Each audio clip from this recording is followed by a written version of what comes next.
Before start this video, please subscribe my channel and click on bell icon. Thanks. Most American students and history buffs know all about the founding fathers of the United States. Men like Benjamin Franklin, George Washington, John Adams, James Monroe, John Hancock, and many more are studied in history class and read about by millions. They are celebrated with their pictures on money, their portraits in museums, and their legacies known everywhere across the country. But they weren't the only people who had a hand in forming the United States more than 2 centuries ago. There were plenty of women who worked hard behind the scenes to push for American independence too. This list highlights 10 founding mothers of the United States.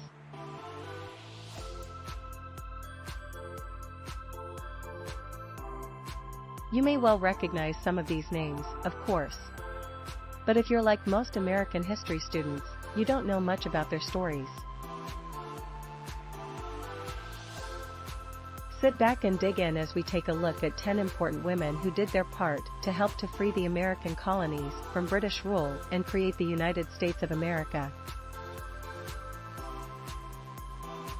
Related, 10 lesser-known facts about Revolutionary-era America. 10 Mercy Otis Warren. Mercy Otis Warren, the founding father's fiercest critic. Mercy Otis Warren was a descendant of people who came to America on the Mayflower. But when she was growing up, her father did allow her to attend tutoring sessions held for her brothers. They both entered Harvard College as young men, so Mercy undoubtedly received an excellent education in those tutoring lessons. In all her published works, Mercy showed significant support for American independence. She wrote glowingly of the protests in Boston that bubbled up over the Stamp Act of 1765. Following the adoption of the Constitution as we know it today, Mercy then published one of the first, and most in-depth, histories of the American Revolution. A prolific writer all her life, Mercy's impressive body of work helped guide public opinion and consciousness during America's founding days.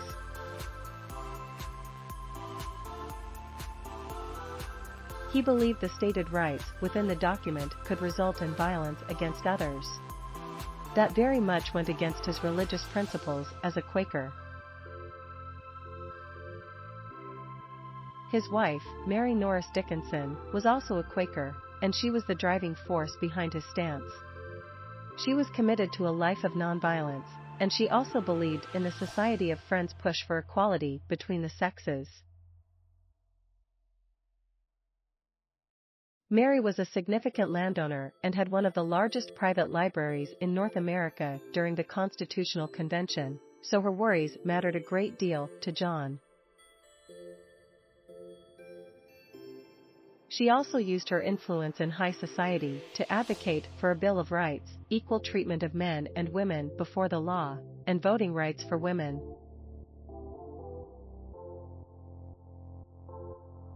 But she refused to be moved by the old guard. Despite the British burning some of her estates during the Revolution, Mary's library survived. In 1784, Mary and John donated land and the library to Benjamin Rush to establish a new college. In their honor, Rush named the institution John and Mary's College. Today, this college still operates and is known as Dickinson College. And Mary is forever known for equal rights activism at a time when it was not commonplace. She met her future husband, Alexander Hamilton, while he was serving as a staff member for George Washington in Continental Army encampments in New Jersey in 1780.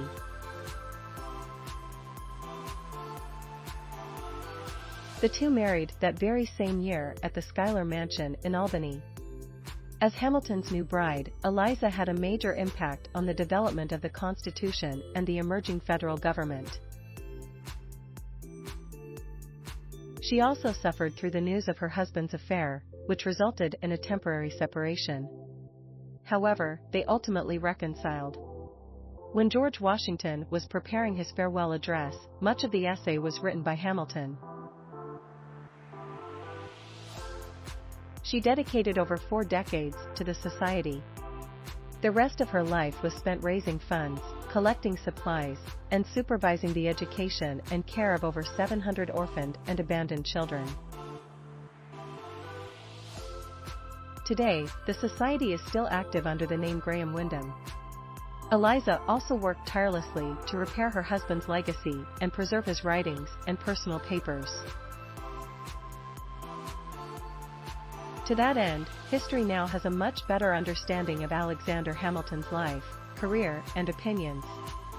Eliza outlived her husband by 50 years and passed away in 1854. She was laid to rest near Alexander in the Trinity Church graveyard in New York. Her contributions to the early days of the United States, including her tireless work for the orphaned and abandoned, helped shape the country into what it is today.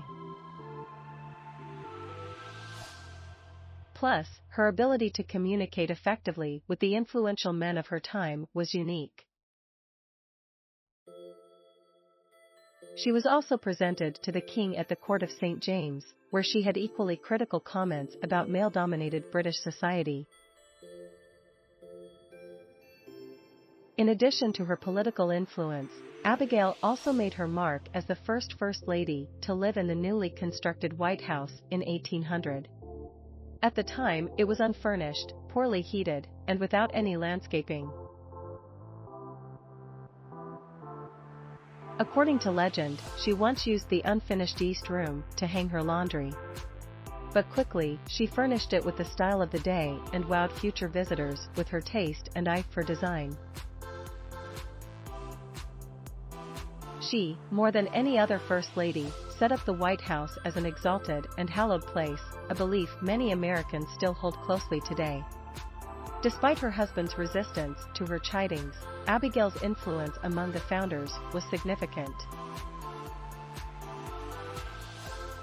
Even years later, her influence was still being felt in American politics.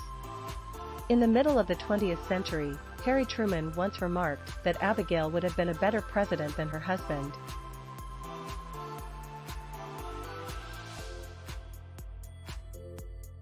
In that way, her impressive and persuasive opinions remain a testament to her political intelligence and commitment to democratic values, women's rights, and social justice.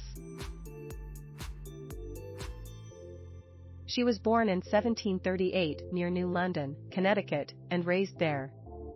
Then, in 1762, she accompanied her brother William to Providence, Rhode Island. There, he established the Providence Gazette.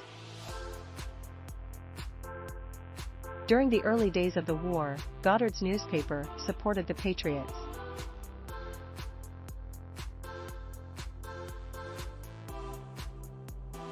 She even included her own name in the lower corner. In 1784, William forced her out of her position at the Maryland Journal.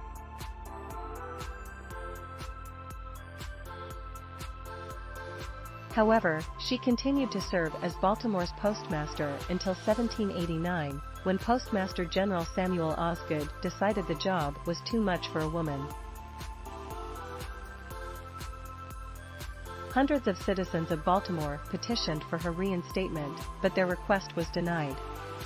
Despite the challenges she faced as a woman in a male-dominated field, Mary Catherine Goddard remained committed to journalism and public service. She even continued to operate a popular bookshop in Baltimore until her death in 1816. When she passed that year, she left behind a legacy as a pioneering woman in journalism and federal government work. Even today, her presence is still felt in those industries and all down through the history of Baltimore. 5. Martha Washington. The life of Martha Washington. Martha Washington was a wealthy widow when she married George Washington. During George's long tenure as commander of the Continental Army, Martha would travel from their home at Mount Vernon to be with him in the encampments whenever she could.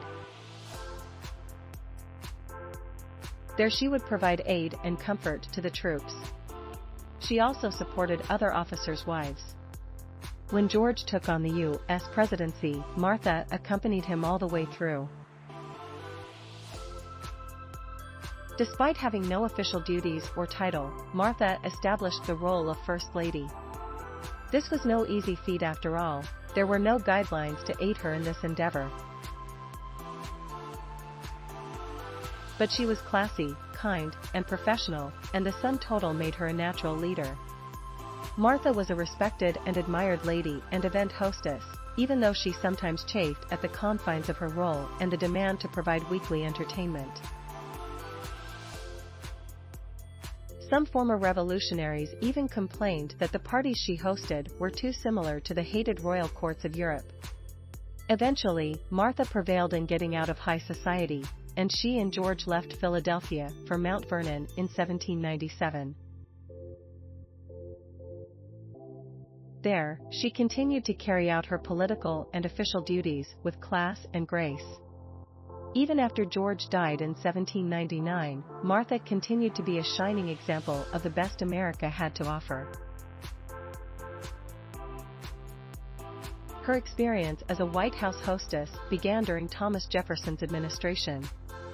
It was then that the widowed president asked her to fill in as a gala lead. With her help, the executive mansion became the center of society in early Washington. Even today, that tradition continues. Apart from her social prowess, Dolly also played a crucial role in furnishing the White House.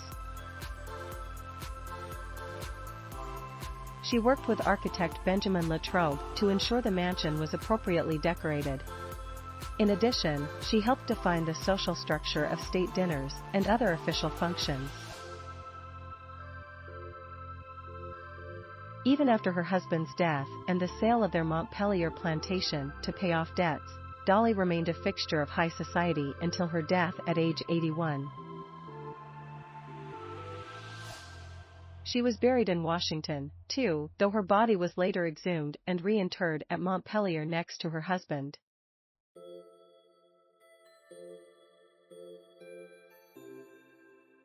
It also affected how future First Ladies approached their duties in a way that can still be seen today. In response to this need, Esther de Burt Reed stepped up.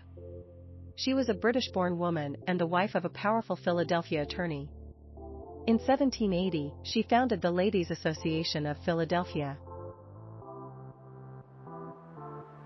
The association's primary goal was to raise money to support the Continental troops. At the time, they were often unpaid and in desperate need of supplies.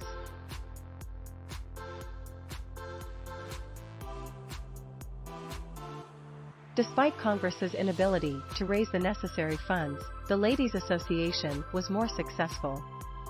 However, George Washington was initially hesitant to distribute the funds directly to the troops.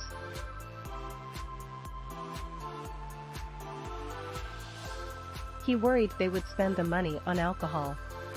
To overcome that concern, Esther wrote to Washington. They developed a close working relationship. The funds raised by the Ladies' Association were used to purchase clothing and supplies for the troops. Then, the women of the association sewed the material into shirts, with each member stitching her name into the seams of the garments. Over time, more than 2,000 shirts were prepared by the 39 women of the Philadelphia Ladies' Association. She died in Philadelphia later that year from dysentery. Still, her story serves as a testament to the bravery and determination of American women during the Revolutionary War. He appeared to be loyal to the king, but he used this opportunity to gain valuable information about the British Army and their artillery tactics. Additionally, he courted the beautiful Lucy Flucker, a prominent belle in Boston, despite her rich family's disapproval. Against her parents' wishes, they married in 1774. When it was revealed that Henry was a patriot, Lucy's family completely disowned her. During the Revolutionary War, Henry served as the Continental Army's chief of artillery.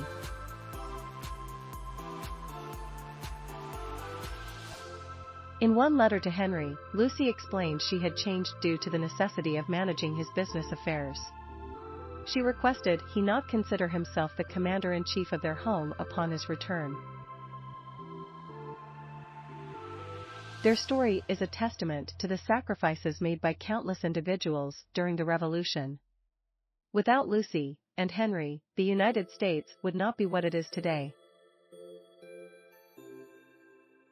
As an adult, she wed John Jay, another signatory. Then, she accompanied him to Spain and France when he was sent by the Continental Congress.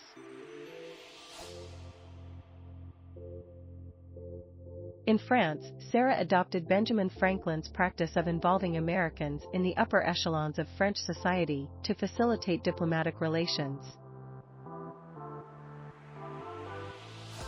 Among her social circle was the Marquis de Lafayette's wife, Adrienne.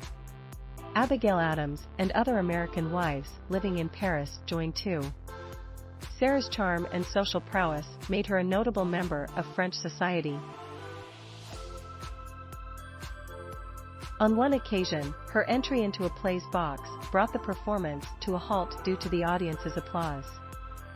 Sarah played an important role as the First Lady of New York when her husband governed the state.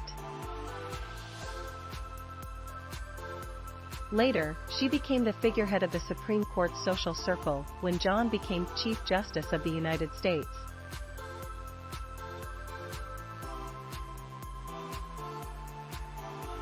Fluent in French and renowned for her tact and diplomacy, Sarah even became a prominent societal backer of George Washington's early presidential administration. She was critical in creating the Treaty of Alliance with France and the Jay Treaty with Great Britain.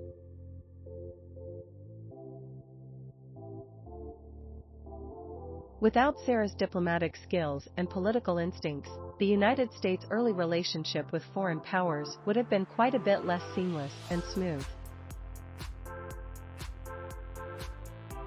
Thanks for watching. Credits to listverse.com. Please subscribe my channel for more videos.